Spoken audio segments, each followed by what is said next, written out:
You are alone in a quiet room. Nothing is moving, the door is locked, and then, for no obvious reason, the skin between your shoulder blades tightens.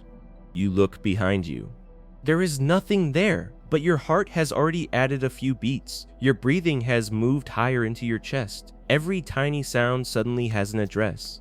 That reaction is easy to dismiss as imagination. It isn't, but it also isn't proof that some hidden sixth sense detected danger. What happened is, stranger, your body began preparing for a threat before it had enough information to name one. It does this at night, before an awkward conversation, when footsteps match yours on an empty street, sometimes when a message contains 4 harmless words, "Can we talk tomorrow?" These can. Different problems, same ancient question. Am I safe enough to stop watching? We usually talk about fear as though the brain has a red button. Something scary appears, the amygdala slaps the button, and your body enters fight or flight. Neat story, mostly wrong. Defense is closer to a moving map. The response changes with distance, certainty, escape routes, and what your brain believes it can control. The National Institute of Mental Health uses a useful distinction. A possible threat, something distant, ambiguous, or uncertain, tends to produce anxiety and vigilance. You scan, you listen, you gather evidence. An immediate threat produces a different package: stronger fear, freezing, escape, or active defense. Researchers have demonstrated this shift in a deeply unfair video game. Participants moved through a maze while a virtual predator chased them. If it caught them, they received a painful shock. When the predator was far away, brain activity emphasized regions involved in evaluating options. As it closed in, activity shifted towards circuits associated with faster defensive reactions. The subjective feeling shifted too: anxiety at a distance, panic near capture. Your body is not asking one question called fear. It is constantly estimating: how close, how certain, how bad, can I leave?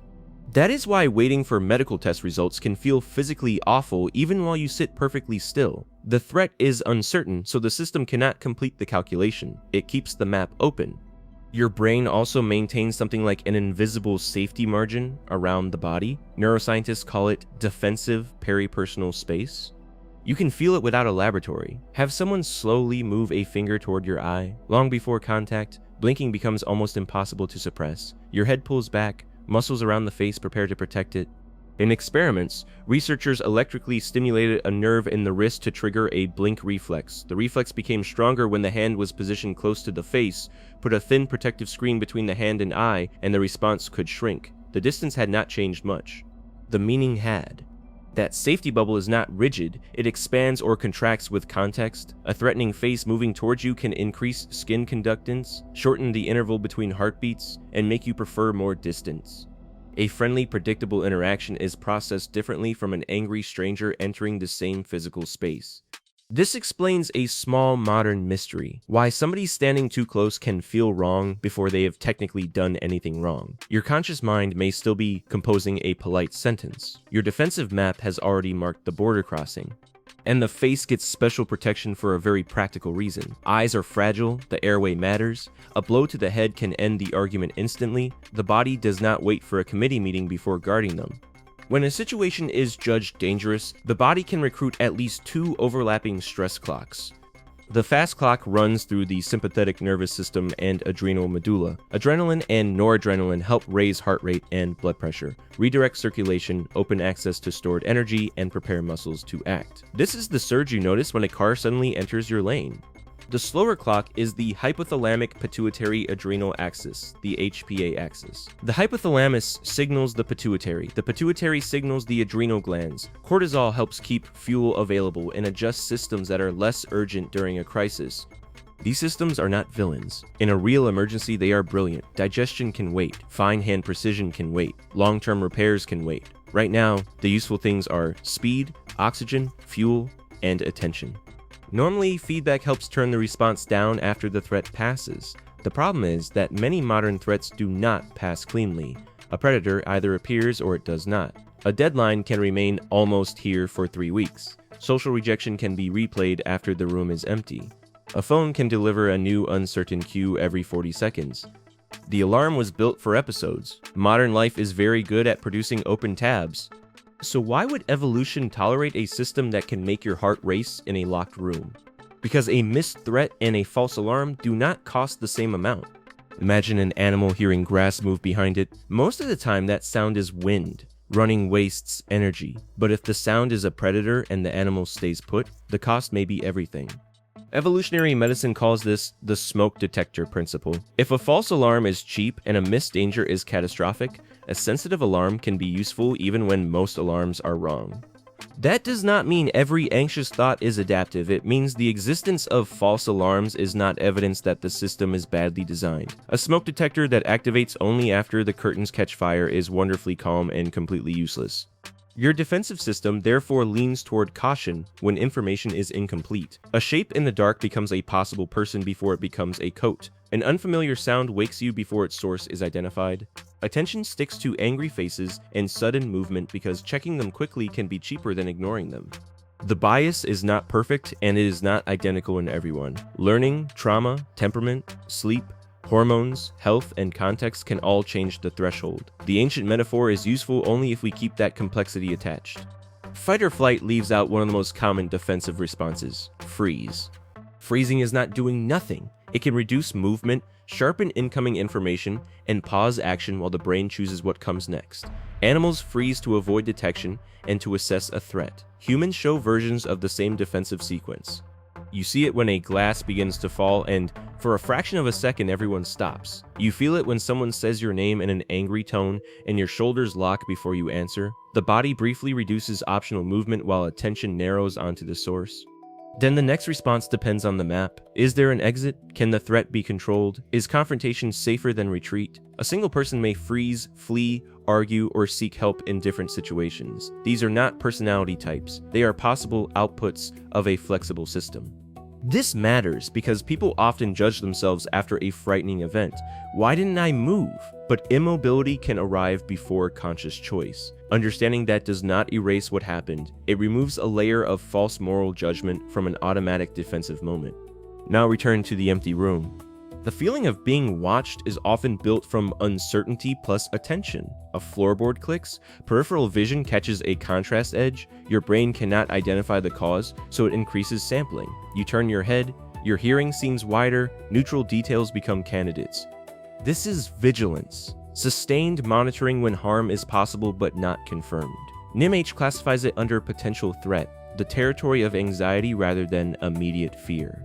Vigilance changes perception because attention is limited. Once the system prioritizes threat, ambiguous information is more likely to be inspected through that lens. The coat resembles a person because person is currently the expensive possibility.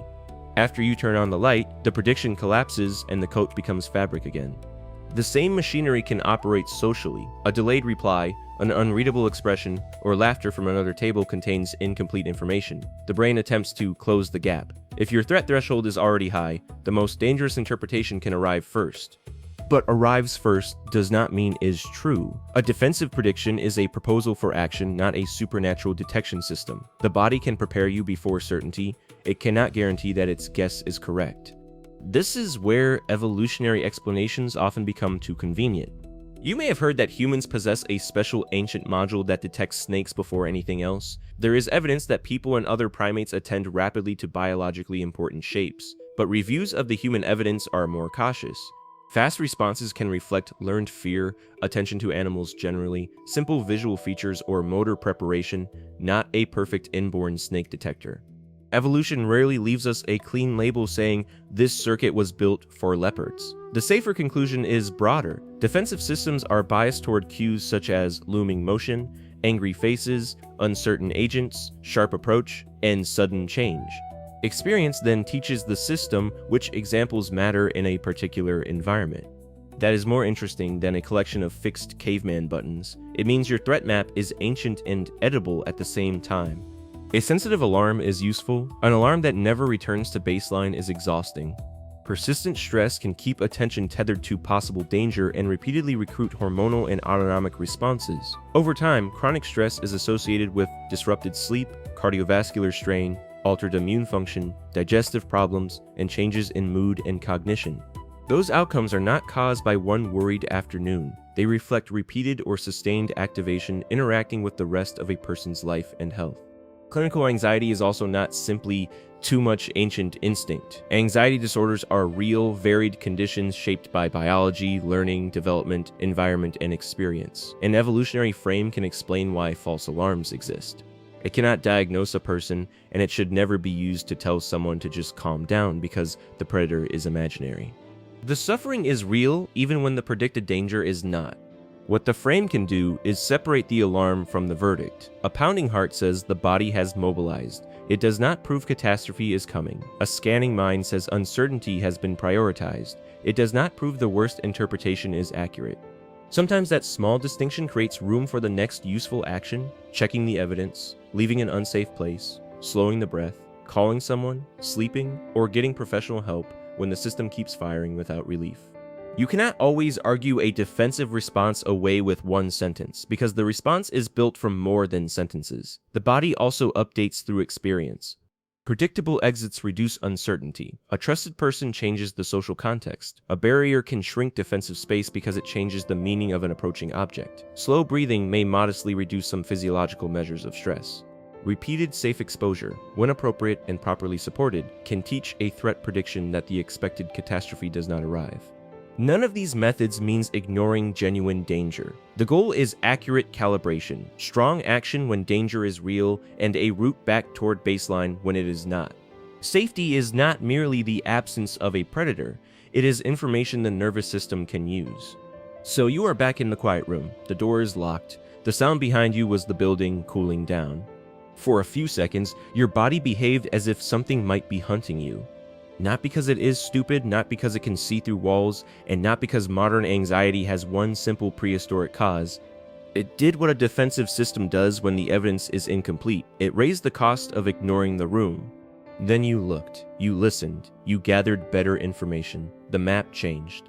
That is the part we usually miss. Your body is not trapped in the past. It carries old rules, but it is always updating them against the present. The real question was never, is a predator watching? It was, am I safe enough to stop watching? And this time, the answer is yes.